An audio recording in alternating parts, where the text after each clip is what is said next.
Fala galera do Santo Agostinho, estamos aqui agora fazendo gravação direto de casa e vamos cair dentro da matéria.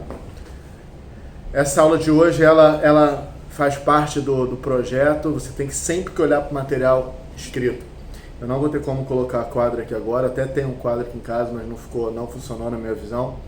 Então vamos tentar aqui agora fazer com que seja uma aula que tenha no material em PDF o seu quadro. Então imagina agora que você está olhando para o PDF e eu botei um quadro inteiro para você agora e começou a nossa aula. Vamos lá.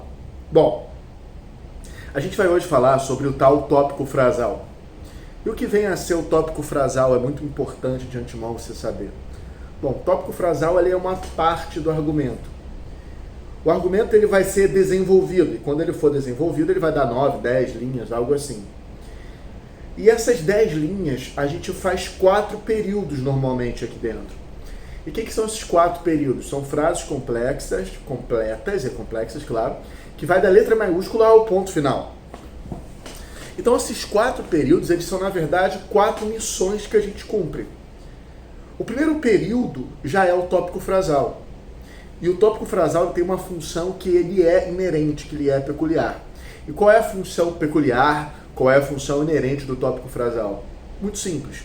O tópico frasal ele tem uma conexão com a tese e ele te apresenta o argumento. Bernardo, o que é a conexão com a tese? A lógica é a seguinte, ele reaviva a tese. A tese ele é um termo que ele apresenta um problema e ele espraia pelo encaminhamento argumentativo os seus 2 argumentos. Por exemplo, na tese 1, o complexo cenário de violência contra a mulher constrói-se como subproduto de um Estado ineficiente, primeiro elemento, e da inaplicabilidade das leis, segundo elemento. O que os 2 tópicos frasais irão fazer? Eles vão trazer cada um desses elementos. Então, no meu primeiro tópico frasal, ou seja, o primeiro período do segundo parágrafo, eu já vou apresentar para você esse primeiro elemento, que foi, se eu não me engano, o governo. Então, fica mais ou menos assim. Em uma primeira análise, o Estado ineficiente motiva a crise X. E no outro parágrafo, eu trago a lei, Ademais, em segundo plano, a não atuação legal constrói esse cenário. Então, primeira lógica é o seguinte, a tese ela apresenta o conteúdo dos 2 tópicos frasais que eles vão quebrar a tese em 2 partes. Bom, e aí o seu argumento, que é o porquê da sua tese, que já foi encaminhada na tese, a gente já viu isso, ele é revivido no tópico. E aí dá aquela sensação de que ele é meio repetitivo, cabe a você não deixar. Já que as informações do tópico são bem parecidas com a da tese, cabe a você não deixar formalmente muito repetido.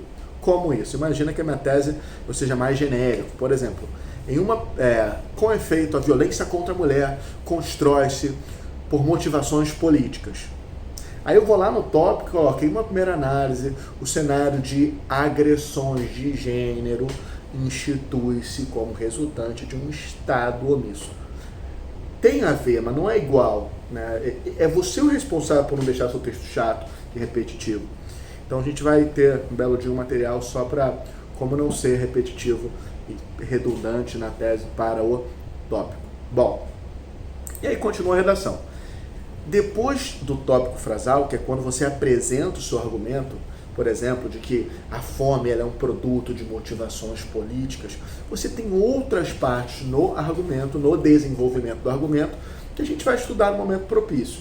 A outra parte, que fica no 2.2, segundo período do segundo parágrafo, é quando você explica, aprofunda e sustenta o tópico. Por exemplo, se eu falei que a fome ela se institui por motivações políticas, depois que você colocar essa informação no primeiro período, você vai dar um belo ponto final e você não pode entregar a sua redação sem que você explique detalhadamente por que você acredita nisso. Então, qual é a meta do segundo período? Explicar por que é político.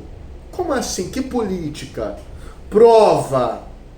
Se você fala, por exemplo, que a violência contra a mulher se dá devido ao patriarcado, explica por que se dá pelo patriarcado. Por que somos patriarcais? Qual a relação entre o patriarcado e a violência contra a mulher? Por que patriarcado desemboca em violência? Poderia desembocar em outras coisas. Cabe a você explicar. Essa é a meta do 2.2.